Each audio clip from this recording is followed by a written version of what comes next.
ചെമ്പുത്ര കേക്കാവോ? ഇതൊക്കെയായിരുന്നു ഇന്നത്തെ കഥ. ഇങ്ങനെ പുതിയ കുറച്ച് ദവാ കുഞ്ഞുങ്ങൾ വന്നാലും ശരിക്കും ഞാൻ വളരെ വൈകിയാണ് അറിഞ്ഞത്. നല്ല രസമാണ് ദവാ കുഞ്ഞുങ്ങളുടെ എന്താ പറയാ ന്യായീകരണമേ നല്ല രസമാണ് കേൾക്കാൻ. ശാന്തമായി ഇരുന്നങ്ങ് എൻ്റെ ബലമായ സംശയം ഇവന്മാർ അള്ളാനെ ശരിക്കും പണിയുവാണോ എന്നാണ് എൻ്റെ ബലമായ സംശയം. കാര്യം വെച്ചാൽ തലക്കോലുള്ള ആരെങ്കിലും ഇതുപോലുള്ള ലൂപ്പ് ഹോളുകൾ എടുത്തിട്ട് പൊക്കാൻ നോക്കൂലല്ലോ. കാര്യം ആരായാലും കണ്ടുപിടിക്കുന്ന അറിഞ്ഞുവിടും.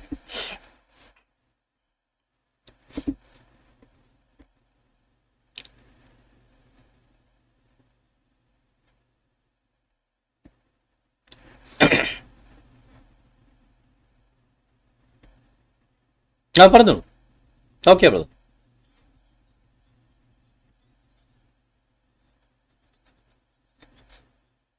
വാ.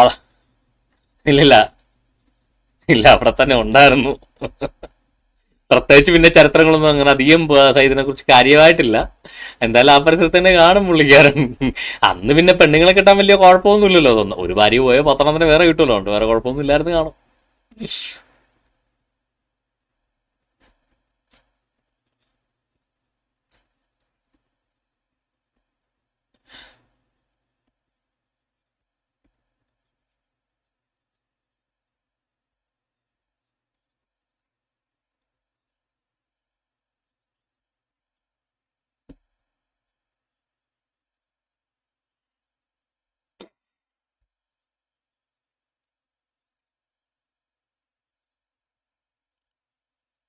ഇസ്മായിലേ, അങ്ങനെയൊക്കെയാണെങ്കിൽ വീണ്ടും പഴയതുപോലെ ഡെയിലി പണി തുടങ്ങും. ക്യാമറ ഈ ക്ലബ് ഹൗസിന്റെ സൗണ്ട് ശരിക്കും വരുന്നില്ലായിരുന്നു. അതെന്തോ ഒരു പ്രശ്നം ഉണ്ടായിരുന്നു. ഇപ്പൊ ഓക്കെ ആയിട്ടുണ്ട്. ഇപ്പൊ അല്ല കുഴപ്പമില്ല, ഓക്കെ ആയിട്ടുണ്ട്. ഇപ്പൊ കുഴപ്പമില്ല. ഫേസ്ബുക്കിൽ സ്ട്രീമിൽ വരുന്നില്ലായിരുന്നു. ഓക്കെ ബൈക്ക് ബ്രദർ പറഞ്ഞോളൂ. കഴിഞ്ഞോ? കഴിഞ്ഞു. അല്ല കേട്ടായിരുന്നു, ഞാൻ കേട്ടായിരുന്നു. പക്ഷെ ഫേസ്ബുക്കിലും യൂട്യൂബിലുള്ള ആളുകൾ കേട്ടില്ലായിരുന്നു. അല്ല, ചിലരൊക്കെ വിളിച്ച് കേട്ടണെന്ന് പറഞ്ഞാൽ ഇത്രയും കാലം ഞങ്ങൾക്ക് അറിയില്ലായിരുന്നു. മാരിയോ അജിപോൾ പോലുള്ളവർ വന്നതിന് ശേഷമാണ് നിങ്ങൾ ഞങ്ങളുടെ സഹോദരങ്ങളാണെന്നും അങ്ങനെയൊക്കെ ഓരോരുത്തരെ മുകളിൽ വിളിച്ച് കയറ്റി മോഡറേറ്റർ സ്ഥാനവും കൊടുത്തുകൊണ്ട് ഇവിടെ ഭയങ്കര നരേഷൻ കൊണ്ടുവരുന്നുണ്ട്.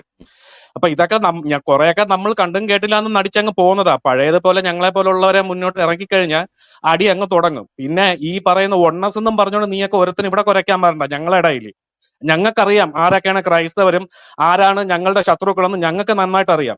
അതുകൊണ്ട് സെബാസ്റ്റ്യൻ ബ്രദർ ഒണ്ണസ് ആണെന്നും പറഞ്ഞുകൊണ്ട് നിന്റെയൊക്കെ കുത്തിത്തിരിപ്പും കൊണ്ട് നിങ്ങളെയൊക്കെ മറ്റേ പാണക്കാട് തങ്ങളുടെ കുടുംബത്തിലോ അല്ലെങ്കിൽ മറ്റേ സത്യസരണിയിലോ കൊണ്ട് വച്ചാൽ മതി.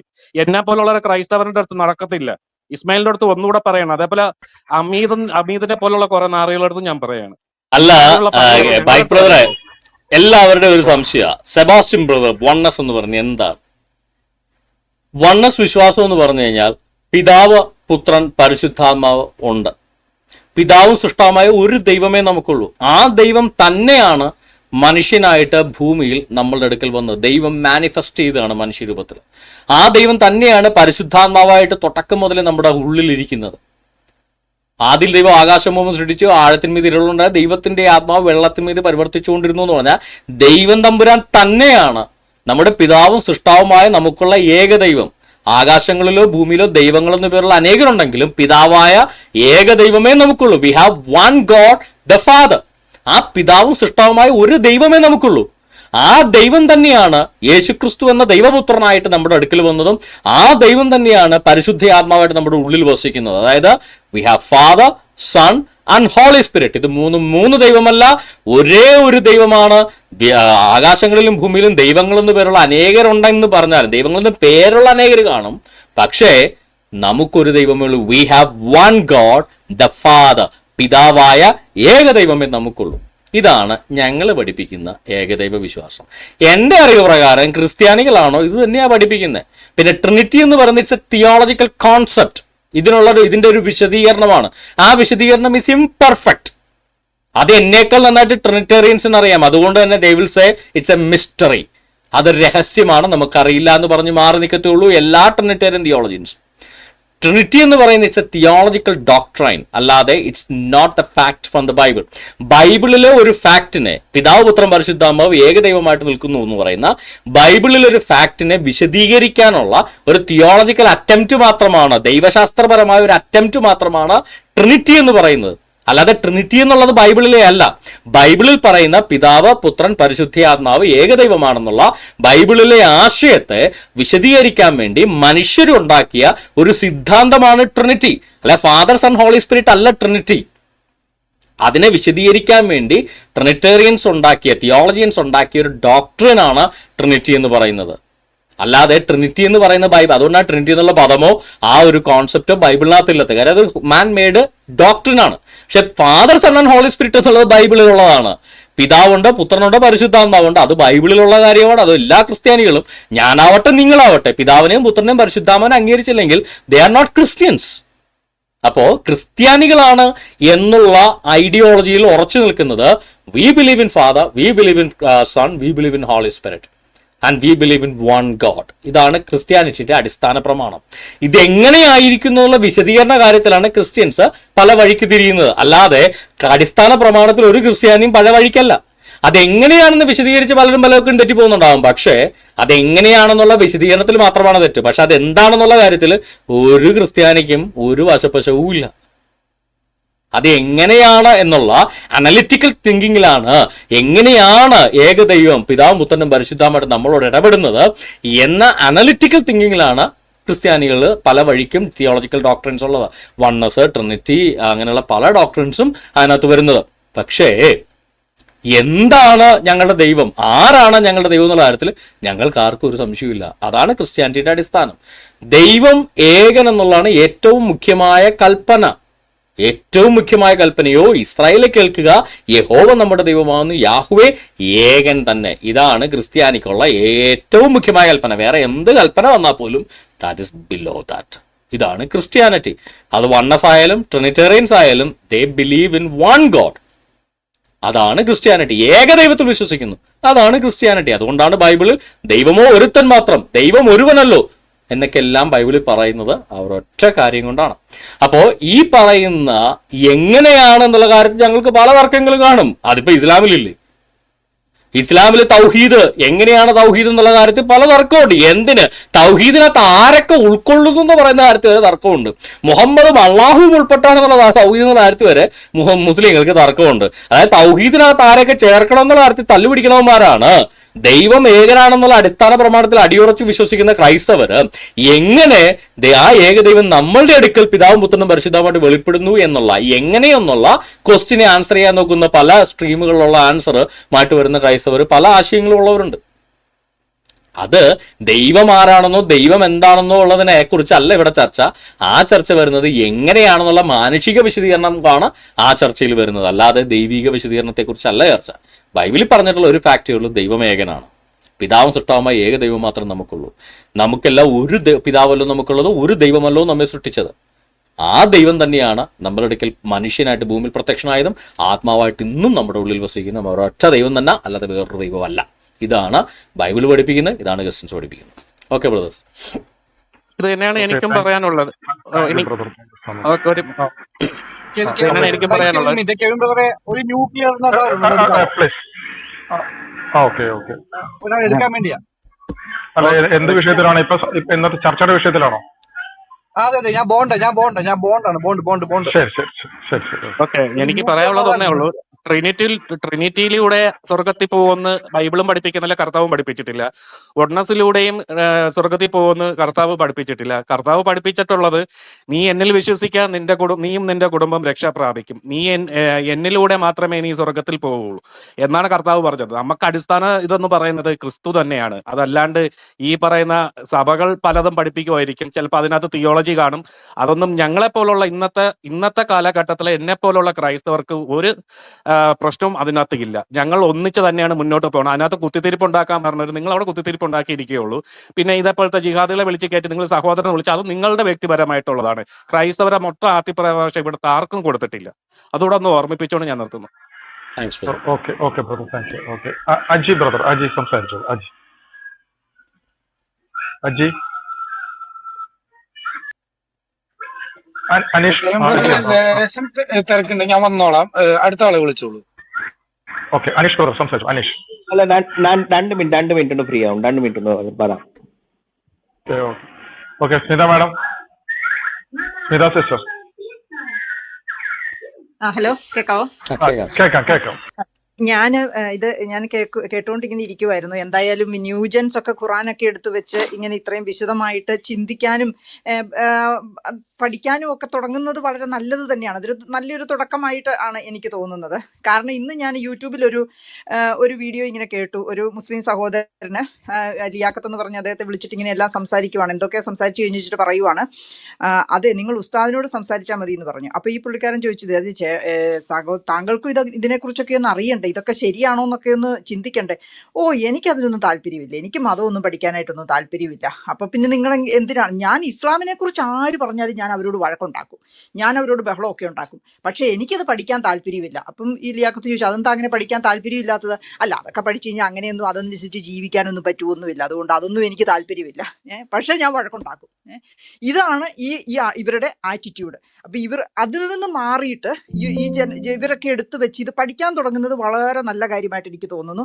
അതിൽ ഇവർ ഇത് ചർച്ചയിൽ പറഞ്ഞത് ഇതൊരു സൂപ്പർ നാച്ചുറൽ ഇഫക്റ്റ് ഇതിനകത്തുണ്ടെന്ന് പറഞ്ഞത് എനിക്ക് അതിനേക്കാട്ടിലേറെ ഇഷ്ടപ്പെട്ടു.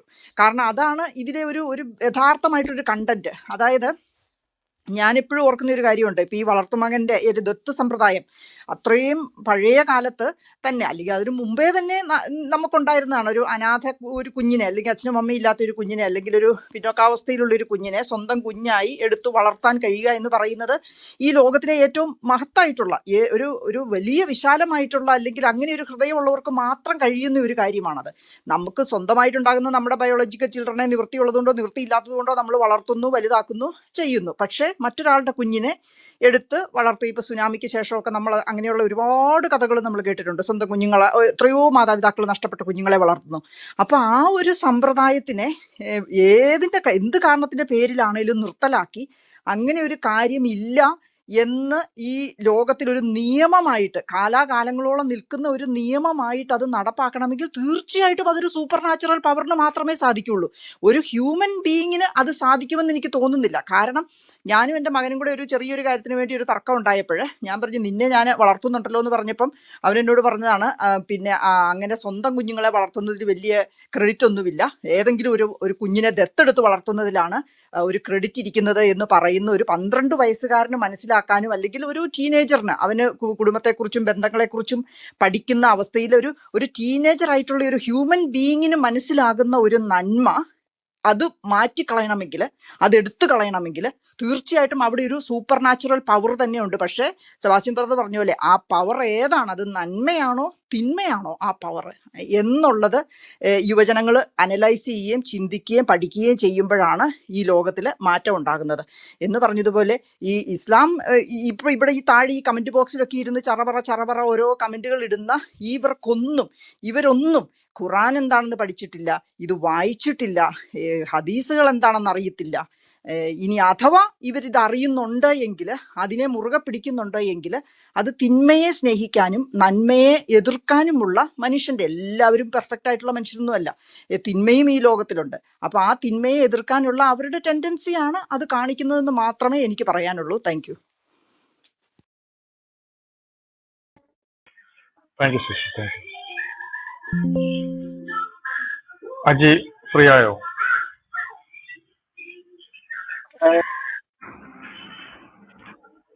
ഓക്കെ, പറഞ്ഞോളൂ. ഞാൻ സംസാരിച്ചോട്ടെ പെട്ടെന്ന്? ഓക്കെ, അനസ്. ഞാനാ ബോണ്ടാ. ഓക്കെ, സംസാരിക്കും. സെബാസ്റ്റ്യൻ ബ്രദർ ഇവിടെ എം അക്ബർ ഒരു വീഡിയോ കണ്ടിട്ടുണ്ടോ? മറ്റേ പുള്ളി പറയുന്നത് സൈനബ താത്തയുടെ തുണി പൊങ്ങിയത് കണ്ടപ്പോഴാണ് മുഹമ്മദ് ആകൃഷ്ണനായിട്ട് നിക്കാഹ് ചെയ്തെന്ന് പറഞ്ഞൊരു വീഡിയോ കണ്ടിട്ടുണ്ടോ?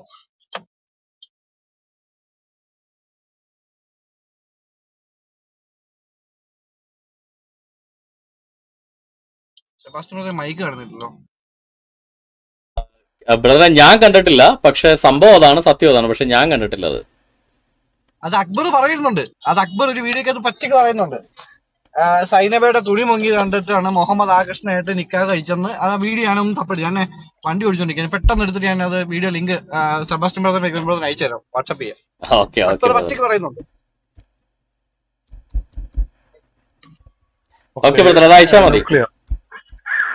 Okay okay, nuclear. ഒന്ന് പ്ലേ ചെയ്യണേ ബ്രദറെ.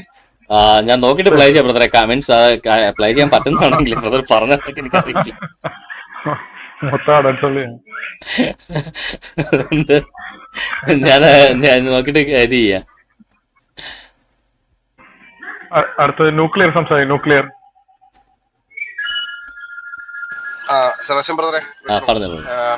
നമ്മുടെ ഈ പ്രോഗ്രാം ഞാൻ കണ്ടു. അപ്പൊ ഇതിലെ ഏറ്റവും ഇവന്മാരെ ഇപ്പൊ ഈ വിശദീകരിക്കണ രണ്ട് ഖുർആൻ ദൈവികമാണെന്ന് പറയുന്നവന്മാരെ ഈ അലക്സാബ് ഒന്ന് വായിച്ചാൽ മതി, മനസ്സിരുത്തി അലക്സാബ് സൂറ ഒന്ന് വായിച്ചു കഴിഞ്ഞാൽ തന്നെ അവന്മാർക്ക് മനസ്സിലാവും അത് ദൈവികമാണോ അല്ലേ എന്നുള്ളത്. ഞാൻ അതിലൊരു ആയത്ത് വായിക്കാട്ടോ.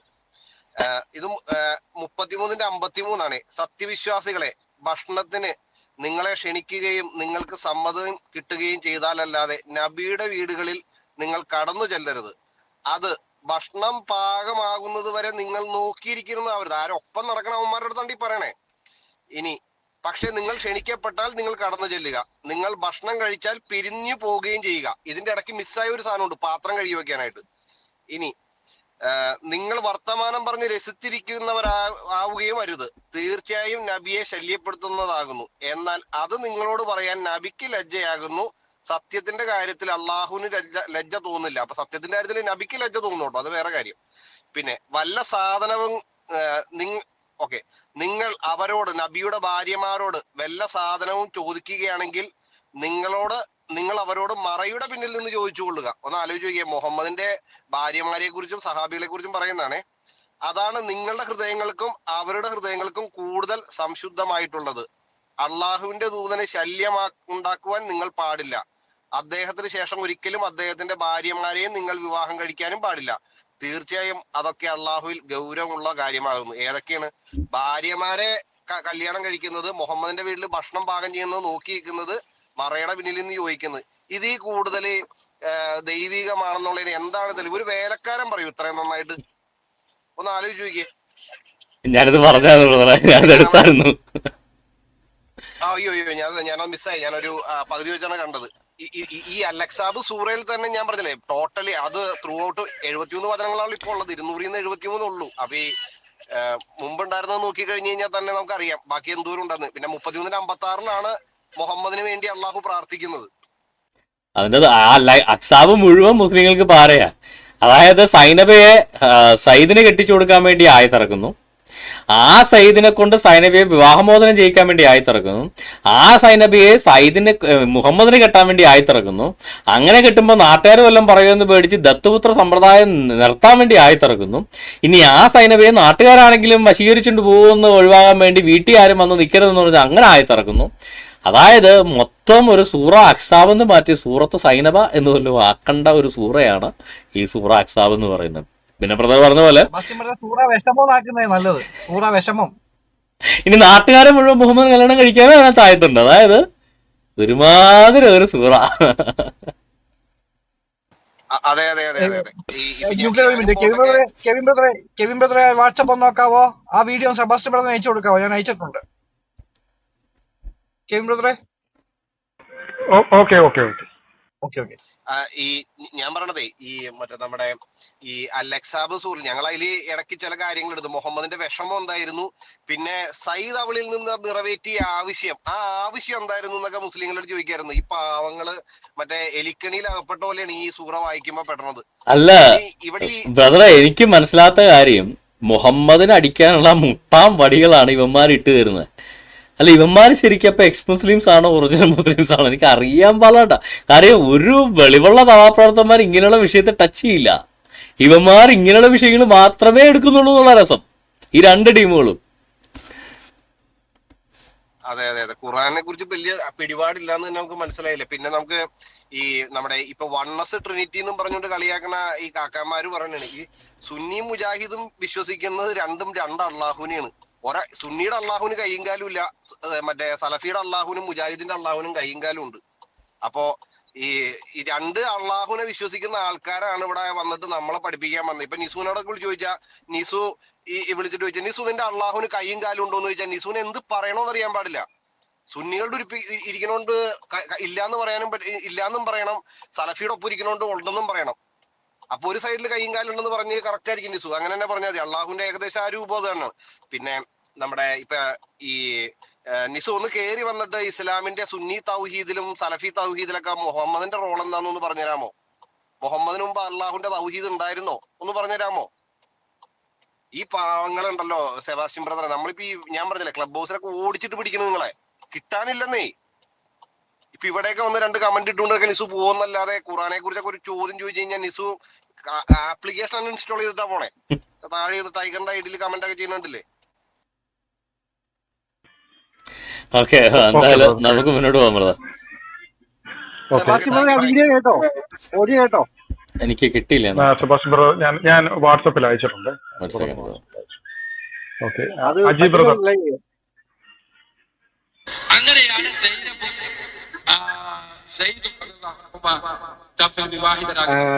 ബ്രദറെ praise the Lord. Sebastian brother praise the Lord. കണ്ടിട്ട് കുറച്ചായി. ഓക്കെ, പറഞ്ഞാൽ ബ്രദർ. സുഖാന്ന് പറഞ്ഞോളൂ ബ്രദർ. ഡ്യൂട്ടിയുടെ ഇടയില് വീഡിയോസ് കുറവാണ്, പക്ഷെ ഉള്ള വീഡിയോസ് ഒക്കെ കാണാറുണ്ട് കേട്ടോ. Thank you brother. ഞാൻ കഴിഞ്ഞ പ്രാവശ്യം വീഡിയോയില് വന്നപ്പോ ഒരു സംശയം ചോദിക്കണം വിചാരിച്ച് ഇങ്ങനെ, പക്ഷെ അതിന് സാഹചര്യം കിട്ടിയില്ല. ചോദിച്ചോളൂ ബ്രദർ. അപ്പൊ എന്റെ സംശയം ഇതാണ് ബ്രദർ, ഈ മുസ്ലിംസിന്റെ ഈ പല വീടുകളിലും ഇപ്പോ വാഹനങ്ങള്, വീടുകള്, സ്ഥാപനങ്ങളുടെ ഒക്കെ ഫ്രണ്ടില് 786 786 എന്ന് പറഞ്ഞിട്ടുള്ള നമ്പർ കാണണം. അപ്പൊ അത് ചോദിച്ചപ്പോഴും ഗൂഗിൾ ചെയ്തപ്പോഴൊക്കെ ബിസ്മില്ലാഹി റഹ്മാൻ റഹീം എന്നാണ് അത് അതിനെ അർത്ഥമാക്കുന്നതെന്ന് പറഞ്ഞു. അതിന്റെ ഒരു ആധികാരികത ഒന്ന് പറഞ്ഞത്. എനിക്ക് വേറെ എവിടെ തപ്പിയിട്ട് കാര്യമായിട്ട് കിട്ടിയില്ല, അതുകൊണ്ടാണ്. എനിക്കറിയത്തില്ല ഒന്നാമത്തെ ചോദ്യം. ഫ്രാങ്ക്ലി എനിക്കറിയത്തില്ല. മീൻസ് 756 ഇപ്പോ 756 ഇരട്ട സംഖ്യയാണല്ലോ ഈ പറയണക്ക്. അള്ളാഹു ഒറ്റ സംഖ്യ മാത്രമുള്ള അത് നേരത്തെ ബ്രദർ പറയുകയും ചെയ്തു, ഇവര് ഈ സംഖ്യാശാസ്ത്രം നോക്കുന്നുണ്ടെന്നൊക്കെ പോലത്തെ പറഞ്ഞപ്പോ ഞാൻ 756 ഞാൻ ഗൂഗിളിൽ തപ്പി, ഞാൻ ഇവന്മാരുടെ ഈ മുസ്ലിം സൈറ്റുകളിൽ തപ്പിയപ്പോ ചിലത് പറയുന്ന ചില മുസ്ലിം ഈ ആൾക്കാരുണ്ടല്ലോ, സലഫി അങ്ങനത്തെ ടീമുകൾ ചിലര് ഇത് അംഗീകരിക്കുന്നില്ല എന്ന് പറയുന്നു. സുന്നികൾ അംഗീകരിക്കുന്നുണ്ട്. കാരണം എന്താന്ന് വെച്ച് കഴിഞ്ഞാൽ അവരുടെ പല സ്ഥാപനങ്ങളിലാണ്, ഇപ്പൊ കേരളത്തിൽ കൂടുതൽ സുന്നികളാണല്ലോ, അപ്പൊ അവരുടെ ചില സ്ഥാപനങ്ങളിലും അതുപോലെ തന്നെ കടകളും 786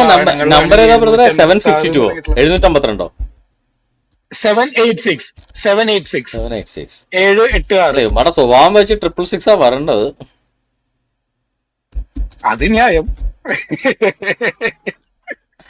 അത് തന്നെയാണ് ഞാൻ ആലോചിച്ചത് ആദ്യം. അല്ല, ഞാനിത് ചെയ്തിട്ട് ചില പറഞ്ഞോളൂ ബ്രദർ. അത് സംബന്ധിച്ചാൽ ബിസ്മില്ലാഹി റഹ്മാൻ റഹീമിന്റെ ഈ അക്ഷരങ്ങളെല്ലാം കൂടെ എണ്ണിക്കൂട്ടി കഴിഞ്ഞാൽ 786 വരും. അതാണ് ഈ സംഭവം. അത് മാത്രമല്ല വേറെ പല കാര്യത്തിന്റെ അക്ഷരം എഴുതി കൂട്ടി 786 ആയിരിക്കാം. പക്ഷെ ഇത് ഞാൻ എന്ത് പക്ഷെ എനിക്ക് പുതിയ അറിവായിരുന്നു കേട്ടോ. എന്തെങ്കിലും എനിക്കിത് പുതിയ അറിവായിരുന്നു. ഇത് നമ്മള് ഈ എന്താ പറയാ, ഈ കമ്പ്യൂട്ടർ എന്ന് എഴുതി 666 ആകത്തില്ലേ. സി എന്ന് പറയുന്നത് 1 2 3, സിക്ക് 3, അങ്ങനെ ഓരോ അക്ഷരത്തിനും ഓരോ വാല്യൂ കൊടുത്തിട്ട് എല്ലാം കൂടെ കൂട്ടി പറയത്തില്ലേ.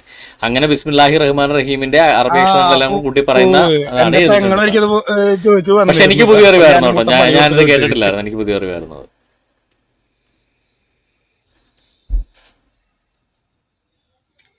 ഇത് ബ്രദർ ഇതിനെ പറ്റിട്ടൊന്ന് അന്വേഷിച്ചിട്ട് പറ്റുക ന്യൂമറിക്കലായിട്ട് ബ്രദറെ ഇത് തന്നെയോ. അതായത് ബിസ്മില്ലാഹി റഹ്മാൻ റഹീം എന്നുള്ളതിന്റെ ഈ അറബി വാക്ക് അക്ഷരങ്ങളുണ്ടല്ലോ, ആ അക്ഷരങ്ങളുടെ നമ്പർ, അതായത് ഓരോ അക്ഷരത്തിന് ഇപ്പൊ ആലിഫിന് 1 അങ്ങനെ ഓരോ നമ്പർ ഉണ്ടല്ലോ, അങ്ങനെ അക്ഷരങ്ങളുടെ നമ്പർ വെച്ച് കൂട്ടിക്കഴിഞ്ഞാൽ കിട്ടുന്ന സംഖ്യയാണ് 786. അതാണ്. അത് ചില ആൾക്കാരൊന്നും അത് എന്താണ്, ഞാൻ ഗൂഗിൾ ചെയ്തപ്പോൾ അറിവാണ്. പക്ഷെ അൺഫോർച്ചുനേറ്റ്ലി അത് ഇരട്ട സംഖ്യ ആയിപ്പോയി. അള്ളാഹുവിന് ഒറ്റ സംഖ്യയാണ് ഇഷ്ടം. അതുകൊണ്ട് ഇനി മുതൽ സൂറ ഫാത്തിഹ ഒരക്ഷരം കൂടെ ഇട്ട് മാറ്റി വായിക്കുന്നതാണ് എന്ന് പറഞ്ഞുകൊള്ളുന്നു. പിന്നെ ഈ ന്യൂജൻ ആൾക്കാര് ഈ വലിയ മഹാകാരുണ്യമാണ് മറ്റേതാണ് മറിച്ചേതാണെന്ന് പറഞ്ഞിട്ട് തള്ളി മറിക്കുന്നുണ്ടല്ലോ. അപ്പൊ ഇതില് ഇവര് ആ ഓരോ സൂറയുടെ അർത്ഥം മനസ്സിലാക്കണം എന്നുണ്ടെങ്കിൽ അതിന്റെ തഫ്സീർ പിന്നാലെ പിടിക്കണം. ക്രിസ്ത്യാനികളിലും മെക്കിട്ട് കയറുന്ന ആൾക്കാർക്കാണെന്നുണ്ടെങ്കിൽ ബൈബിള് മാത്രം വായിച്ച് ചില കാര്യങ്ങളിലും മാത്രമേ അതിന് പുറമേക്ക് അന്വേഷിക്കേണ്ടി വരുന്നുള്ളൂ. അതായത് മറ്റേ കാത്തലിക് എൻസൈക്ലോപീഡിയ ബ്രദർ അന്നൊരു വീഡിയോ ചെയ്തിരുന്നു. യൗസേ പിതാവ് മാതാവിനെ കല്യാണം കഴിച്ചത് മാതാവ് ചെറുപ്പത്തിലാണ് എന്ന് പറഞ്ഞിട്ട് ഒരു സ്ത്രീ വന്ന ആർഗ്യുമെന്റ് നടത്തിയപ്പോ എനിക്ക് നല്ല ഓർമ്മയുണ്ട്. അത് കാത്തലിക് പക്ഷെ എൻസൈക്ലോപീഡിയയിൽ പറയുന്നത് ഇങ്ങനെ ചില കള്ളക്കഥകളുണ്ട്. ഔസേപ്പിതാവിന് ഇത്രയും വയസ്സായിരുന്നു അതെ അതെ മറിയത്തെ അതെ കള്ളക്കഥകളുണ്ട് അതെയൊക്കെ എന്ന് ലാസ്റ്റ് കാത്തലിക് എഴുതിയിട്ടുണ്ട്. എൻസൈക്ലോപീഡിയ പറഞ്ഞത്. ഇവന്മാരുടെ ആ എൻസൈക്ലോപീഡിയ പറയുന്നുണ്ട് മറിയത്തിനെ കെട്ടിയപ്പോ ഔസേപ്പിതാവിന് അതെ 90 വയസ്സുണ്ടായിരുന്നു. അവരത് മെയിൻ റീസൺ ആയിട്ട് ആദ്യം അത് പൊക്കി പിടിച്ചു വന്ന് അതാണ് ഇവന്മാരുടെ നമ്മളിത് നിലവാരം. വായിച്ചു വന്നപ്പോ അതെ നമ്മളിത് വായിച്ചു വന്നപ്പോ ഇത് ആദ്യം എഴുതിയിട്ടുള്ളത് നമ്മളിത് ഏറ്റവും അടിയില് കാത്തലിക് എൻസൈക്ലോപീഡിയയുടെ ഏറ്റവും താഴെയാണ് എഴുതിയിട്ടുള്ളത്. ഇങ്ങനൊരു കള്ളക്കഥ പരക്കുന്നുണ്ട്, ഇത് നമ്മളത് അംഗീകാരമായിട്ട് എടുക്കുന്നില്ല എന്ന് പ്രത്യേകം അതിൽ എഴുതിയിട്ടുണ്ട്. അതാണ് ഇവന്മാരുടെ ബ്രദറെ ഉടായ്പെന്ന്. അത് ഏട്ടാ അതും പറഞ്ഞ് എത്ര ആളുകളായി ഇവന്മാർ ഈ ആയിഷേനെ മുഹമ്മദ് കെട്ടിയ 55 വയസ്സാണ് 5 വയസ്സുകാരെ കെട്ടിയതിനെ ന്യായീകരിക്കുന്നുണ്ടെന്നറിയോ? അതാണ് അതിനകത്ത് ഏറ്റവും വലിയ രസം. അതെ അതെ. പക്ഷെ അതിൽ ഹൈലൈറ്റ് എന്ന് പറഞ്ഞു കഴിഞ്ഞാൽ ഇതിപ്പോ യൗസേ പിതാവ് ആയാലും മഹാത്മാഗാന്ധി കസ്തൂർബ ഗാന്ധി കല്യാണം കഴിച്ചെന്ന് പറഞ്ഞിട്ടൊക്കെ ന്യായീകരിക്കുന്നത് അതിന് മഹാത്മാഗാന്ധിനേക്കാൾ ലത്താഫിക്കാര്. മൂത്തതാ കസ്തൂർബ ഗാന്ധി. ഇത് മുഹമ്മദിനേക്കാൾ അതെ 50 വയസ്സിന് ഇളയതാ ആയിഷ. 50 വയസ്സിന് ആയിഷ. നൂറ്റാണ്ടിന് എളപ്പം ആയിഷ. അതായത് ആയിഷയുടെ അമ്മ പോലും ജനിച്ചിട്ടില്ല മുഹമ്മദ് ജനിക്കുമ്പോ. അതെ ആയിഷയുടെ അമ്മയെ കെട്ടിയാൽ പോലും ചെറുപ്പമായിപ്പോ മുഹമ്മദ് ചിലപ്പോ. ആ അവസ്ഥയിലുള്ളതാണ് മുഹമ്മദ്. ഇത് കസ്തൂർബ ഗാന്ധി നമ്മുടെ മഹാത്മാഗാന്ധിയേക്കാൾ 6 മാസത്തിന് മൂപ്പാ. അതെ ബ്രദറെ, അതല്ല ഹൈലൈറ്റ് എന്ന് പറഞ്ഞത് അതിന്റെ അല്ല. ഈ മഹാത്മാഗാന്ധി ആയാലും നമ്മുടെ യൗസേ പിതാവ് ആയാലും ഇനിയിപ്പോ പ്രായത്തിന്റെ കേസിൽ ഇപ്പൊ സച്ചിൻ ടെണ്ടുൽക്കറെ വരെ പിടിക്കും. പക്ഷെ പുള്ളിയും വൈഫും തമ്മിൽ അധികം വലിയ പ്രായത്തിന്റെ വ്യത്യാസമില്ല. പക്ഷെ ഇവരാരും ഉസ്വത്തുൽ ഹസ്ന അഥവാ മാനവരിൽ മഹോന്നതൻ എന്ന് പറഞ്ഞിട്ട് പുസ്തകം ഇറക്കി കൊട്ടി ഘോഷിച്ച് നടക്കുക ഒന്നും ചെയ്തിട്ടില്ല. മാനവരിൽ മഹോന്നതൻ ചെയ്യണതിന് മറ്റേ എന്താണ് സ്പെഷ്യൽ ആയിട്ടൊരു കുതിരപ്പാവം വീഴും. ഓക്കെ ബ്രദറെ, കഴിഞ്ഞോ ബ്രദറെ? ഇല്ല ബ്രദറെ, രണ്ടാമത്തെ സംഭവം എന്ന് പറഞ്ഞു കഴിഞ്ഞാൽ എന്തോ അയ്യോ ഞാൻ ഇത്ര നേരം ഓർത്ത് വെച്ചല്ല, സച്ചിൻ ടെണ്ടുൽക്കറിൽ അത് പോയി. അത് ഓർത്തിട്ട് ഞാൻ പറയാം. Okay, continue. സെബാസ്റ്റ്യൻ ബ്രദറെ ആ ഓഡിയോ ഒന്ന് പ്ലേ ചെയ്യോ? ഓക്കെ ഞാൻ പ്ലേ ചെയ്യാം ബ്രദർ, ഒരു സെക്കൻഡ്.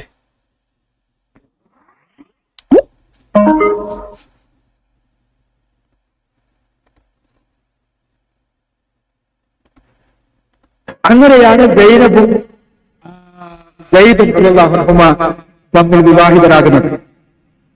ആ വിവാഹം നടന്ന് കുറെ കാലം കഴിഞ്ഞതിന് ശേഷം മുഹമ്മദ് നബി അവരുടെ വീട്ടിലേക്ക് പോയപ്പോ അവരുടെ തുണി പൊങ്ങിയത് കാണുകയും അങ്ങനെ അവരുടെ സൗന്ദര്യത്തെ കണ്ട് സൗന്ദര്യത്തിൽ ആകൃഷ്ടനായി മുഹമ്മദ് നബി സല്ലല്ലാഹു അലൈഹി വസല്ലം സയ്യിദിനോട് വിവാഹമോചനം ചെയ്യാൻ പറയുകയും അങ്ങനെ ആ വിവാഹമോചനം ചെയ്തതിന് ശേഷം മുഹമ്മദ് നബി സ്വീകരിക്കുകയും.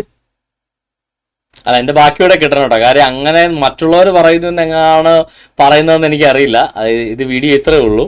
അത് ബാക്കിയൂടെ കിട്ടണം ബ്രദറെ, അല്ലെങ്കിൽ അത് നമ്മൾ ചെയ്യുന്നത് ശരിയല്ല. കാര്യം അങ്ങനെയൊക്കെ മറ്റുള്ളവർ പറയുന്നു എന്നാണോ പുള്ളി ഉദ്ദേശിച്ചത് എന്നെനിക്കറിയില്ല. പക്ഷെ ഖുറാനകത്ത് ഈ തബരിയുടെ അകത്ത് മുസ്ലിങ്ങൾ തന്നെ വിശ്വസിക്കുന്ന അൽ തബരിയുടെ കിതാബ് തബാക്കത്ത് അൽ കബീർ എന്നാന്ന് തോന്നുന്നു എൻ്റെ പുസ്തകത്തിൻ്റെ പേര്. ദ ഹിസ്റ്ററി ഓഫ് അൽ തബരി എന്നാണ് ഇംഗ്ലീഷിൽ നമ്മുടെ ട്രാൻസ്ലേഷൻ അതൊക്കെ പറയുന്നത്. അതിനകത്ത് പറയുന്നത് അങ്ങനെ തന്നെ, അടിവസ്ത്രം ഇട്ടുകൊണ്ട് വന്നപ്പോൾ മുഹമ്മദ് കണ്ടിഷ്ടപ്പെട്ടു, ഹൃദയങ്ങളെ തിരിച്ചറിഞ്ഞ അള്ളാഹുവിന് സ്തുതി എന്ന് പറഞ്ഞിട്ട് മുഹമ്മദ് പോയി അങ്ങനെ സയ്യിദ് വിവാഹമോചനം ചെയ്തു എന്നാണ് തബരിയുടെ അകത്തെല്ലാം കാണുന്നത്. പക്ഷേ ഈ പറഞ്ഞത് ഫുൾ സ്റ്റേറ്റ്മെന്റ് ഇട്ടാൽ നമ്മളങ്ങനെ പറയുന്നത് ശരിയല്ല. ഞാൻ അതുകൊണ്ട് ഫുൾ സ്റ്റേറ്റ്മെന്റ് ഒരു സെക്കൻഡ്.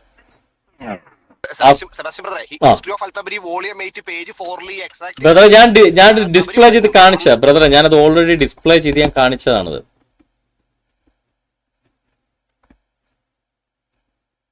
ഹലോ, ഞാനത് ഓൾറെഡി ഡിസ്പ്ലേ ചെയ്ത് അത് പ്രസന്റ് ചെയ്ത് കഴിഞ്ഞാ ബ്രദറെ. ഇപ്പൊ അല്ലെ അക്ബർ പറയുമ്പോ ഇത് പല മുസ്ലിങ്ങളെയും നമ്മളിത് ക്ലബ് ഹൗസിൽ കേൾപ്പിക്കുക പല മുസ്ലിം എവിടെയാണ് ഇതിന്റെ ഫുള്ള് കേൾപ്പിക്കുക അങ്ങനെ അങ്ങനെയൊക്കെ പറഞ്ഞുകൊണ്ട് ചില മുസ്ലിങ്ങൾ വരും. അപ്പൊ നമ്മൾ ഈ മറ്റേ ഹിസ്റ്ററി ഓഫ് അൽ-തബരി വോളിയം 8 പേജ് 4 കാണിച്ചു കൊടുക്കുമ്പോഴാണ് ഈ അപകടം അവന്മാർക്ക് മനസ്സിലാവുന്നത്. ഇത് തബരി പറഞ്ഞ കാര്യം തന്നെയാണ് എം എം അക്ബർ ഈ കോട്ട് ചെയ്യണേന്നുള്ളത്. എം എം അക്ബർ ആ പറഞ്ഞാണ് സത്യം. പക്ഷെ എം എം അക്ബർ ആ അർത്ഥത്തിലാണ് പറഞ്ഞതെന്ന് ആ ഫുൾ സ്റ്റേറ്റ്മെന്റ് കേൾക്കാതെ എനിക്ക് പറയാൻ പറ്റത്തില്ല. പക്ഷെ ആ പറഞ്ഞ കാര്യങ്ങളെല്ലാം പച്ച സത്യമാണ്. അൽ-തബരിയുടെ പുസ്തകത്തിനകത്ത് കൃത്യമായിട്ട് എഴുതി വെച്ചിരിക്കുന്ന കാര്യം. പിന്നെ ഇവന്മാർ ഈ ആയിഷയെ പറയാൻ നേരത്ത് മറിയത്തിന് യോസഫ് പിതാവിന് 90 വയസ്സുള്ളപ്പോഴാണ് മറിയത്തെ കല്യാണം കഴിച്ചെന്ന് കാത്തലിക് എൻസൈക്ലോപ്പീഡിയ പറയുന്നുണ്ട്. ഇപ്പൊ ആ ബ്രദർ റെഫർ ചെയ്തില്ലേ, ജസ്റ്റ് ഒന്ന് കാണിച്ചേക്കാം. ഞാൻ പണ്ട് ഒരു പ്രാവശ്യം കാണിച്ചിട്ടുള്ളതാണ്. ഇത് ഒരു പ്രാവശ്യം കൂടെ ആ കാത്തലിക് എൻസൈക്ലോപ്പീഡിയയിൽ ജോസഫ് എന്ന് പറയുന്ന സെക്ഷൻ നിങ്ങൾക്ക് ന്യൂ അഡ്വെന്റ് എന്ന് പറയുന്ന സൈറ്റിനകത്ത് കാത്തലിക് എൻസൈക്ലോപ്പീഡിയ ഓൺലൈൻ വായിക്കാൻ കിട്ടും. അതിനകത്ത് ജോസഫ് എന്ന് പറയുന്ന സെയിന്റ് ജോസഫ് എന്നുള്ള സെക്ഷൻ എടുത്തിട്ട് അതിനകത്ത് മാരിയേജ് എന്ന് പറയുന്ന സെക്ഷൻ എടുത്ത് കഴിഞ്ഞാൽ അതിനകത്ത് കാണാം. It will not be without interest recall here. ഇത് നമുക്ക് ഇവിടെ റിക്കോൾ ചെയ്യുന്നതിന് ഓർമ്മിക്കുന്നതിന് പ്രത്യേകിച്ച് ഒരു ഇൻട്രസ്റ്റ് ഇല്ലെങ്കിൽ നമുക്കിത് ഓർമ്മിച്ചേക്കാം. അൺറിലയബിൾ ദോ ദേ ആർ, അത് വിശ്വസനീയമല്ലെങ്കിൽ പോലും നമ്മൾ ഇവിടെ ഒന്ന് എടുത്ത് പറയുകയാണ്. അത് പ്രത്യേകം നോക്കണം, ഈ പറയാൻ പോണ കാര്യങ്ങൾ വിശ്വസനീയമായ സോഴ്സ് അല്ല എന്നാണ് കാത്തലിക് എൻസൈക്ലോപ്പീഡിയ പറയുന്നത്. ഇനി പറയുന്ന കാര്യങ്ങൾ വിശ്വസനീയമായ ഒരു കാര്യമല്ല, പക്ഷെ ഇങ്ങനെ പല ഇതിനകത്ത് ഉള്ളത് കൊണ്ട് എടുത്ത് പറയുന്നേ ഉള്ളൂ. പല കള്ളന്മാരത് പറയുന്നുണ്ട്, അതുകൊണ്ട് എടുത്ത് പറയുന്നുള്ളൂ. അല്ലാതെ അത് വിശ്വസനീയമല്ല എന്ന് അടിവരയിട്ട് പറഞ്ഞുകൊണ്ട് കാത്തലിക് എൻസൈക്ലോപ്പീഡിയ പറയുന്ന കാര്യമാണ്. യോസഫിന് പല അപ്പോക്രിഫ റൈറ്റിംഗ്സിലും യോസഫിന് 40 വയസ്സുള്ളപ്പോൾ ഒരു കല്യാണം കഴിച്ചിരുന്നു, അതിന് കുറെ പിള്ളേരുണ്ടായിരുന്നു. അതിനുശേഷം വൈഫ് മരിച്ചതിന് ശേഷം യോസഫ് 90 വയസ്സുള്ളപ്പോൾ മറിയത്തെ കഴിച്ചു. ഇങ്ങനെ കുറെ കള്ളക്കഥകൾ, അൺറിലയബിൾ ആയിട്ടുള്ള അവിശ്വസനീയമായ കുറെ കഥകൾ പലരും എഴുതി വിട്ടിട്ടുണ്ട് എന്ന് കാത്തലിക് എൻസൈക്ലോപ്പീഡിയ പറയുന്നതാണ്. അല്ലാതെ കാത്തലിക് എൻസൈക്ലോപ്പീഡിയ പറയുന്നില്ല യോസഫിന് 90 വയസ്സുള്ളപ്പോൾ കല്യാണം കഴിച്ചത്. അത് വല്ല സുഡാപ്പിയിൽ ഇറക്കി വിടുന്ന പടത്തിനകത്തൊക്കെ വല്ലതും പറയുന്നുണ്ടാവും. അല്ലാതെ കാത്തലിക് എൻസൈക്ലോപ്പീഡിയയുടെ അകത്ത് അങ്ങനെ പറയുന്നില്ല. അത് കള്ളക്കഥയാണ് എന്നാണ് പറയുന്നത്. ഓക്കെ ബ്രദറെ, വേറെ ആരില്ലെങ്കിൽ നമുക്ക് വൈൻഡപ്പ് ചെയ്യാം. ഓക്കെ, എനിക്ക് തിരക്കൊന്നുമില്ല, ഞാൻ ജസ്റ്റ് പറഞ്ഞൊന്നുള്ളൂ. ഈ ന്യൂജൻകാർ മല്ല ബേസിക്കലി എന്നാ ഈ സോഷ്യൽ മീഡിയ ഒന്നും കാണുന്നില്ല അവര്. എനിക്കറിയില്ല, ഇങ്ങനെ വന്ന് പച്ചയ്ക്ക് മല്ല ഇങ്ങനെ പറയുമ്പോ അവർക്കറിയാമല്ലേ അവരെ ട്രോള് വന്ന്. എന്റെ അണ്ടർസ്റ്റാൻഡിങ് ഇത്രയും ഞാൻ കേട്ട് നോക്കിയിട്ട് എനിക്ക് തോന്നുന്നത് ഇവന്മാര് ഇസ്ലാമിനായിട്ട് പണി കൊടുക്കാൻ വേണ്ടി വരുന്നതാണെന്ന് തോന്നുന്നത്. അല്ലാതെ നേരാൻ വണ്ണം ഇസ്ലാമിനെ സപ്പോർട്ട് ചെയ്യാൻ ഇമാതിരി സ്റ്റോറി എല്ലാം പോട്ടെ. ആ ഗുഹാവാസികളുടെ സ്റ്റോറിയൊക്കെ തലക്കേടിയുള്ള ആരെങ്കിലും എടുത്തിട്ടു. സയ്യിദിന്റെ കാര്യം ആരെങ്കിലും ഒരു ഡിസ്പ്യൂട്ട് പണി ഇങ്ങോട്ട് വാങ്ങിക്കണം. ഇപ്പൊ ആറ്റം ബോംബ് കൊടുത്തിട്ട് പൊട്ടിക്കോ എന്ന് പറയുന്ന പോലെയാണ് അവന്മാരുടെ ഒരു ആറ്റിറ്റ്യൂഡ്. സയ്യിദിന്റെ പേര് മാത്രം, അതായത് മുഹമ്മദിന് ഭാര്യനെ കൊടുത്തതിന്റെ ആളുടെ പേര് മാത്രം പറഞ്ഞിരിക്കുന്നു ഖുറാന്. വേറെ ഒരാളുടെ പേരും കൂടെ നടന്ന് ചാവാൻ വേണ്ടി നടന്ന അബൂബക്കറിന്റെ പേര് പോലും പറഞ്ഞിട്ടില്ല എന്ന് അവന്മാർ പറയുമ്പോൾ അത് ഇസ്ലാമിന് പണി കൊടുക്കാൻ പറയുന്നതായിട്ടാ എനിക്ക് തോന്നിയത്. ആമിനയുടെ പേരും പറഞ്ഞിട്ടില്ലല്ലോ. ആരുടെ പേരും പറയുന്നില്ല. അബൂബക്കറിനെ പറയുന്നത് 2 പേരിൽ ഒരുത്തനെന്നേ പറയുന്നുള്ളൂ, അബൂബക്കർ എന്ന് പറയുന്നില്ല. ആ പാട്ടിലാണ് സ്വന്തം ഭാര്യനെ മുഹമ്മദിന് കാഴ്ചവെച്ച സയ്യിദിന്റെ പേര് പറയുന്നത്. അപ്പൊ അതിന്റെ മുഹമ്മദിനെ പെണ്ണിനെ കൊടുക്കുന്നവരുടെ പേരൊക്കെ പറയും. അതാണ് പുള്ളിയുടെ ഒരു നിലപാട്. അങ്ങനെയുള്ള റിസ്കി കാര്യങ്ങളൊക്കെ എടുത്ത് ഖുറാന്റെ മഹത്വമാണ്, ദൈവികതയാണ് അങ്ങനെ പറഞ്ഞതെന്നൊക്കെ പറയുമ്പോൾ ഇവർ ഇസ്ലാമിനായിട്ട് പണി കൊടുക്കാൻ പറയുന്നതെന്ന് എനിക്ക് തോന്നുള്ളൂ.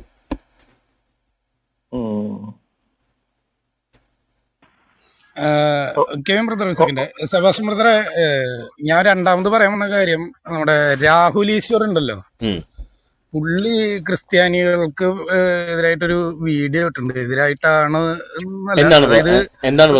ഞാൻ കേട്ടില്ലായിരുന്നു.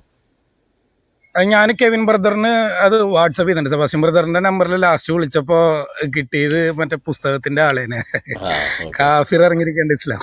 അപ്പൊ പുള്ളി പറഞ്ഞു ഓക്കെ. അപ്പൊ അതില് ഇങ്ങനെ ഒരു സംഭവം വന്നിരുന്നു, ക്രിസ്ത്യാനികളെ മാന്തുന്ന ഒരു രീതിയാണ് അതില് രാഹുൽ ഈശ്വർ പറഞ്ഞിട്ടുള്ളത്. ബ്രദർ എന്താണ് ബ്രദർ പറഞ്ഞത്? പുള്ളി അതായത് ക്രിസ്തു, അതായത് യേശു ചരിത്ര പുരുഷനാണോ എന്നുള്ളതാണ് കണ്ടന്റ്. അപ്പൊ അതില് പുള്ളി പറയുന്നത് യേശു ചരിത്ര പുരുഷനല്ല, അതൊരു മിത്താണ്. അപ്പൊ പറഞ്ഞ ഇത് ഗ്രീക്കിലല്ല എഴുതിയിട്ടുള്ളത് എന്ന് പറഞ്ഞിട്ട് സംവാദകൻ ചോദിക്കുന്നുണ്ട്.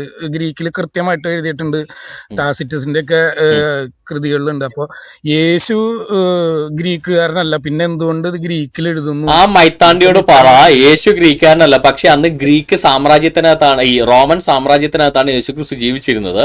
റോമൻ സാമ്രാജ്യത്തിലെ അന്നത്തെ ഔദ്യോഗിക ഭാഷ ഗ്രീക്കാണ്, അതുകൊണ്ടാണ് ഗ്രീക്ക് ഭാഷയിൽ വന്നത്.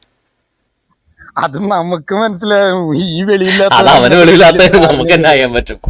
അതായത് ഇപ്പോ ഇംഗ്ലീഷ് സാമ്രാജ്യത്തിലൊരു കാര്യം എഴുതി വെക്കുമ്പോ അത് ഇന്ത്യയിലെ ഹിസ്റ്ററി അവർ എഴുതിയിരിക്കുന്ന ഇംഗ്ലീഷിലാ. ഇപ്പൊ ഗാന്ധിജിനെ കുറിച്ചുള്ള കാര്യം ബ്രിട്ടീഷുകാർ എഴുതുന്ന ഇംഗ്ലീഷിൽ എഴുതത്തുള്ളൂ. കാര്യം എന്തുകൊണ്ടാ? ഇംഗ്ലീഷ് സാമ്രാജ്യത്തിന്റെ ഔദ്യോഗിക ഭാഷ ഇംഗ്ലീഷാണ്. അത് ഇന്ത്യയിൽ ഹിന്ദിയാണ്, തമിഴാണ്, മലയാളം എന്ന് പറഞ്ഞിട്ട് കാര്യമുണ്ടോ? അവർ ട്രാവൻകൂർ എന്ന് പറഞ്ഞുകൊണ്ടായിരിക്കും അവർ എഴുതുന്നത്. തിരുവിതാംകൂറാണെന്നൊക്കെ നമുക്കല്ല അറിയുള്ളൂ. അപ്പൊ ഇംഗ്ലീഷ് സാമ്രാജ്യത്തിനകത്ത് വരുന്ന ഏത് ഭാഷക്കാരുടെ കാര്യമാണെങ്കിലും അവരുടെ ഹിസ്റ്ററിയിൽ അവരെഴുതി കഴിഞ്ഞാൽ അതങ്ങനെ വരത്തുള്ളൂ. ഇപ്പൊ ഇന്ത്യയിൽ നിന്ന് ഗാന്ധിയെ കുറിച്ചുള്ള ലേഖനം ബ്രിട്ടനിലേക്ക് കൊടുത്തുവിടുമ്പോ, ബ്രിട്ടനിലുള്ള ആളുകൾക്ക് കൊടുത്തുവിടുമ്പോൾ അത് ഇംഗ്ലീഷിൽ എഴുതി കൊടുത്തുവിടുക, അല്ലാതെ ഹിന്ദിയിലോ തമിഴിലോ മലയാളത്തിലോ എഴുതി കൊടുത്തുവിടുവോ? ഇല്ല. അതുപോലെ ലോകത്തിന്റെ മുന്നിൽ യേശുക്രിസ്തുവിനെ പ്രസന്റ് ചെയ്തപ്പോൾ അന്നത്തെ ലോകഭാഷയാണ് ഗ്രീക്ക്, അന്നത്തെ ലിംഗ്വ ഫ്രാങ്കയാണ് ഗ്രീക്ക്. ഇവന്മാർ വിചാരിച്ച ഇന്നത്തെ പോലെ അന്നും ഇംഗ്ലീഷാണ് ലിംഗ്വ ഫ്രാങ്ക. അന്ന് ഇംഗ്ലീഷുകാരൊക്കെ സംസ്കാരമുള്ള ജനത പോലും ആയിട്ടില്ല. അവർ പേഗൻസ് ആയിട്ടും ഈ പറയുന്ന ഒരു ട്രൈബൽ ഇതായിട്ടൊക്കെ പോവുക, അല്ലാതെ ഒരു സാംസ്കാരിക ഉന്നമനം ഇംഗ്ലീഷ് എന്ന് പറയുന്ന ഭാഷ തന്നെ എന്നുണ്ടോന്ന് അറിയില്ല. ആ കാലഘട്ടത്തിലെ ലിംഗ്വ ഫ്രാങ്ക എന്ന് പറഞ്ഞാൽ ദ വേൾഡ് ലാംഗ്വേജ് എന്ന് പറഞ്ഞു കഴിഞ്ഞാൽ അത് ഗ്രീക്കാണ്. കാര്യം അലക്സാണ്ടറിന്റെ കാലത്തേക്ക് ഗ്രീക്ക് സാമ്രാജ്യം ലോകം മുഴുവൻ വ്യാപിച്ചതാണ്. അപ്പൊ അങ്ങനെ അന്ന് ലിംഗ്വ ഫ്രാങ്കയായ അന്നത്തെ ലോകഭാഷയായ ഗ്രീക്കിലാണ് ലോകത്തിന് വേണ്ടിയുള്ള സുവിശേഷം അവരെഴുതിയത്. യേശുക്രിസ്തുവിനെ കുറിച്ചുള്ള കാര്യം അന്ന് ഗ്രീക്ക് ഭാഷയിലാണ് അവരെഴുതിയ കാര്യം. അന്ന് ലോകത്ത് എല്ലായിടത്തുള്ള ഗ്രീക്ക് ഭാഷയാണ്. ഈ പഴയ നിയമ ബൈബിള് പോലും ഗ്രീക്ക് ഭാഷയിലേക്ക് തർജ്ജമ ചെയ്യപ്പെട്ടു. യേശുക്രിസ്തു എനിക്ക് 200 വർഷം മുന്നേ. യേശുക്രിസ്തു ജനിക്കുന്നതിന് 200 വർഷം മുന്നേ, 200 നൂറ്റാണ്ട് മുന്നേ ഹീബ്രുവിലുള്ള പഴയ നിയമം പോലും ഗ്രീക്കിലേക്ക് തർജ്ജമ ചെയ്യപ്പെട്ടു. കാര്യം ഗ്രീക്ക് ഭാഷയാണ് അന്നത്തെ ലോകഭാഷ. അപ്പൊ ലോകഭാഷയിലാണ് സുവിശേഷം എഴുതിയത്. അതാണ് സുവിശേഷം ഗ്രീക്കിൽ വന്നത്. ഹീബ്രു ഭാഷയിൽ മത്തായിയുടെ സുവിശേഷം എഴുതിയിട്ടുണ്ട്, ഹീബ്രു ഭാഷയിലുണ്ട്. അതെ, ബ്രദർ എന്തെങ്കിലും വീഡിയോ ഒന്ന് കണ്ടു നോക്ക്. ഞാൻ കാണുന്നത്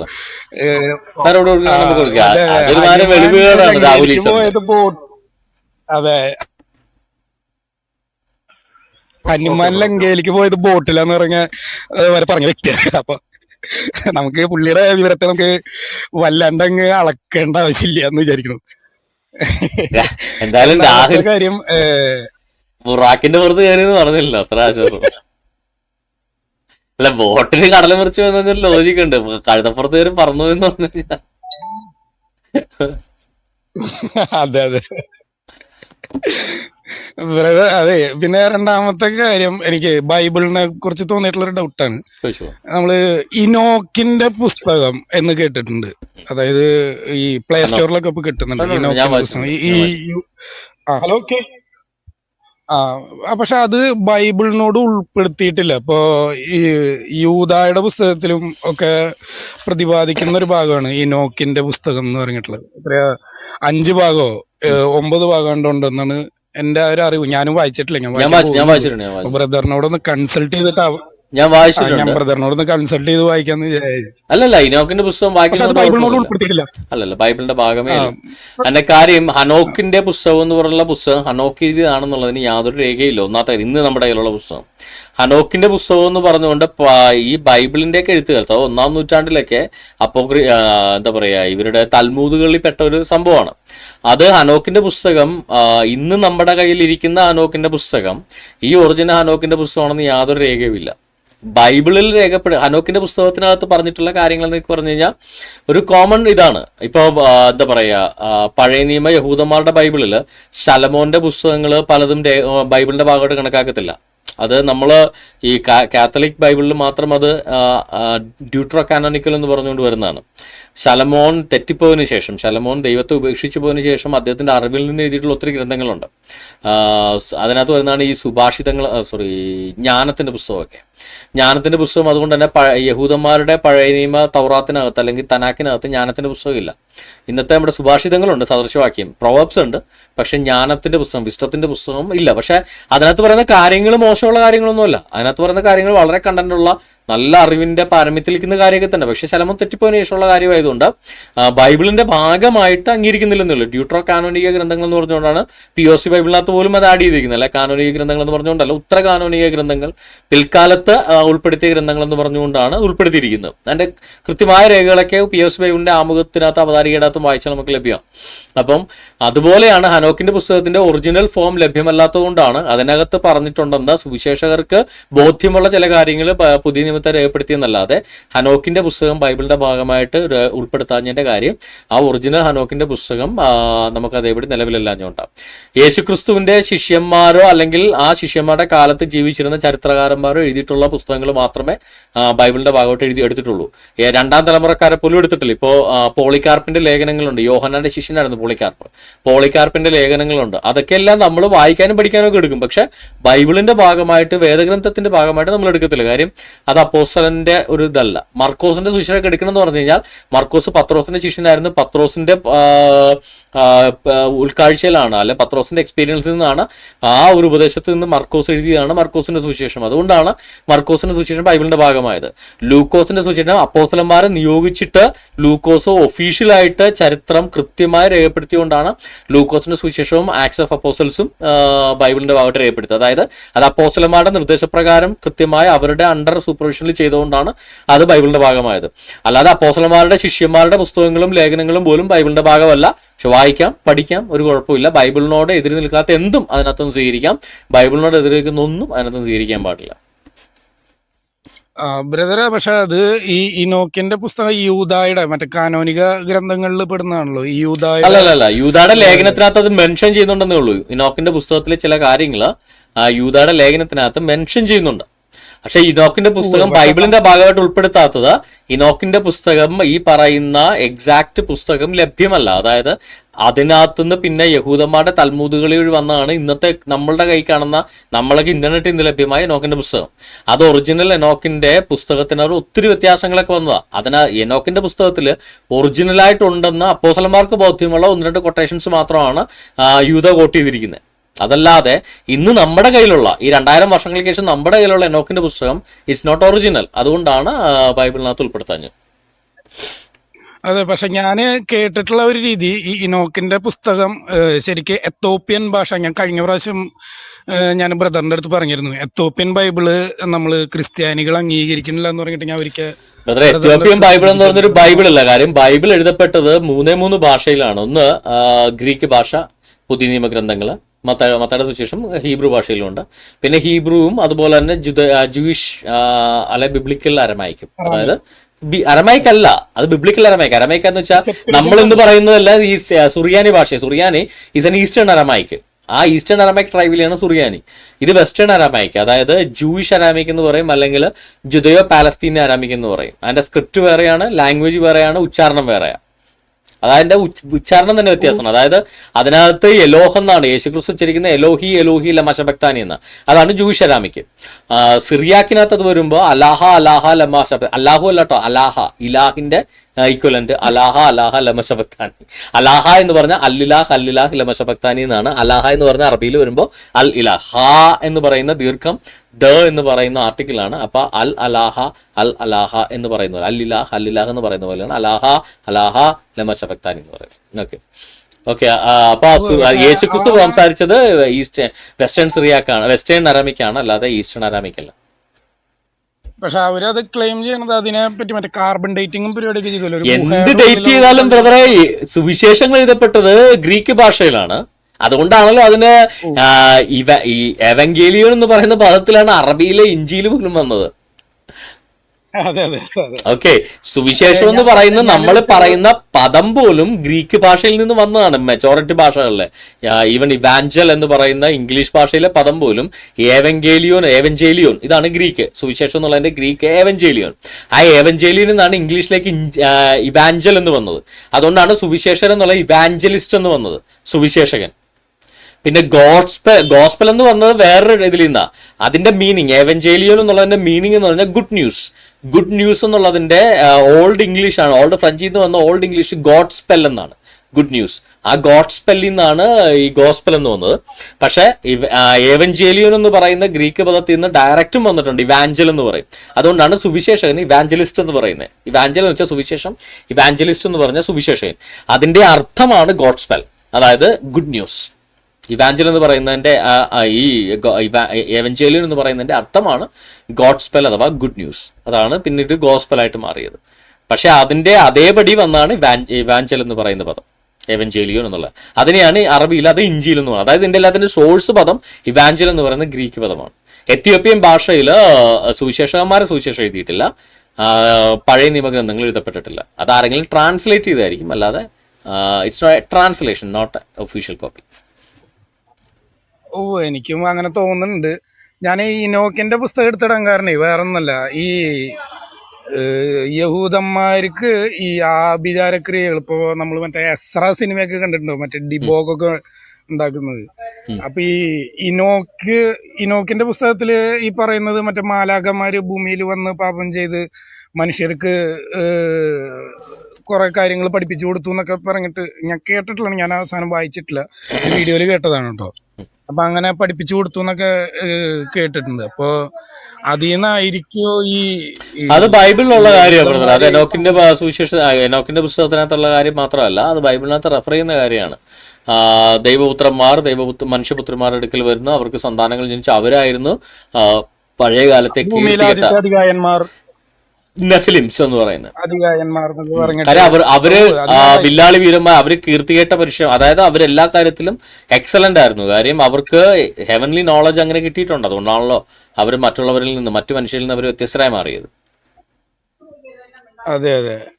അപ്പൊ അതിന്റെ ഫുൾ ഡീറ്റെയിൽസും പിന്നെ അവര് കൊടുത്തിട്ടുള്ള ഈ എന്താ മന്ത്രവാദം അല്ലെങ്കിൽ മാജിക് പോലുള്ള സംഭവങ്ങൾ ഇനോക്കിന്റെ പുസ്തകത്തിൽ രേഖപ്പെടുത്തി. എനോക്കിന്റെ പുസ്തകം ഇന്ന് കാണുന്നതൊക്കെ നമുക്ക് കാണാം, അതിനകത്ത് അങ്ങനെയുള്ള കാര്യങ്ങളൊന്നുമില്ല. ഞാൻ വായിച്ചിട്ടുണ്ട് ബ്രദറെ, പക്ഷെ നമുക്ക് അതിനെ വായിക്കാനുള്ള മൂടൊന്നും കിട്ടത്തില്ല. ഒരുമാതിരി കവിത പോലെ എഴുതിയേക്കുന്ന കുറെ കാര്യങ്ങളാണ് ബുക്ക് ഓഫ് എനോക്ക് എന്ന് പറയുന്നത്. ദേശം ഖുറാൻ വായിക്കുന്ന പോലെ ഇരിക്കും, തുമ്പും പാലും ഇല്ലാതെ കുറെ കാര്യങ്ങൾ ഇങ്ങനെ പറയുന്നത്.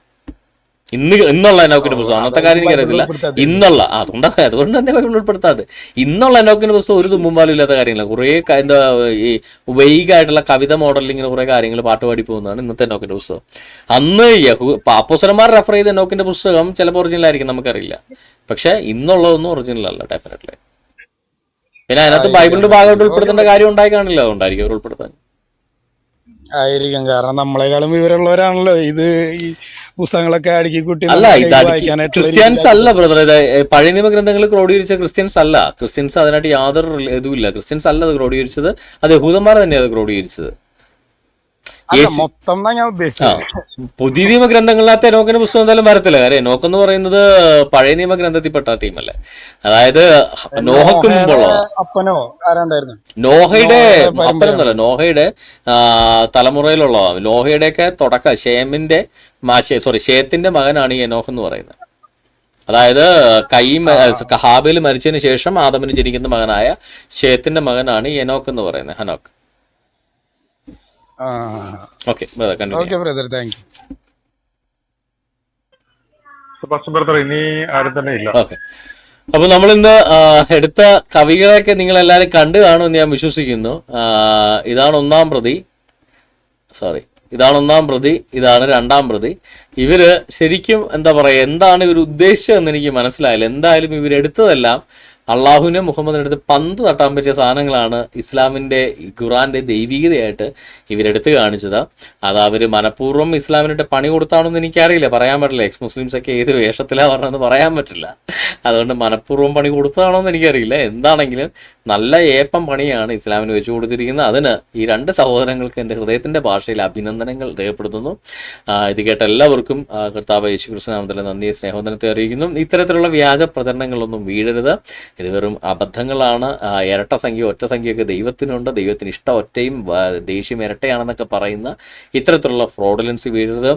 പടച്ച തമ്പുരാൻ എന്ന് പറയുന്നത്, സർഗത്തിൽ നിന്ന് സൃഷ്ടാവെന്ന് പറയുന്നത്, നമ്മുടെയൊക്കെ ചിന്തകൾക്ക് അതീതമായ ഈ പ്രപഞ്ചത്തെ നിർമ്മിച്ചവനാണ്, ഈ പ്രപഞ്ചത്തെ സൃഷ്ടിച്ചവൻ. ഒന്നുമില്ലായ്മയിൽ നിന്ന് ഞാൻ വിളിച്ചു അവയൊക്കെയും ഉളവായി വന്നു എന്ന് പറയാൻ ശക്തിയുള്ള ആ ദൈവത്തിന് ഈ പറയുന്ന പുഴുവിൻ്റെ അത്രയും പോലും എണ്ണമില്ലാത്ത മനുഷ്യരുടെ സംഖ്യാസമ്പ്രദായത്തിലെ ഒറ്റയും ഇരട്ടയൊക്കെ ഇമ്പോർട്ടൻ്റ് ആണ് എന്ന് പറയുന്നത് തന്നെ അവർ കാണുന്ന ദൈവസങ്കല്പം എന്ന് പറയുന്ന ഒരു പ്രാകൃത ഗോത്രവർഗത്തിലെ ദൈവസങ്കല്പമാണെന്നുള്ള കാര്യത്തിന് വ്യക്തമാണ്. എന്നെ കേൾക്കുന്ന മുസ്ലിങ്ങളെ, നിങ്ങളോടൊന്നേ ഞങ്ങൾക്ക് പറയാനുള്ളൂ. നിങ്ങൾ ഏകദൈവ വിശ്വാസികളാകണമെന്ന് ആഗ്രഹിക്കുന്നവരാ, പക്ഷെ നിങ്ങൾ ആരാധിക്കുന്നത് ഒരു വ്യാജ ദേവനെയാണ്. നിങ്ങൾ ഏകദൈവം എന്ന് വിളിച്ച് ആരാധിക്കുന്നത്.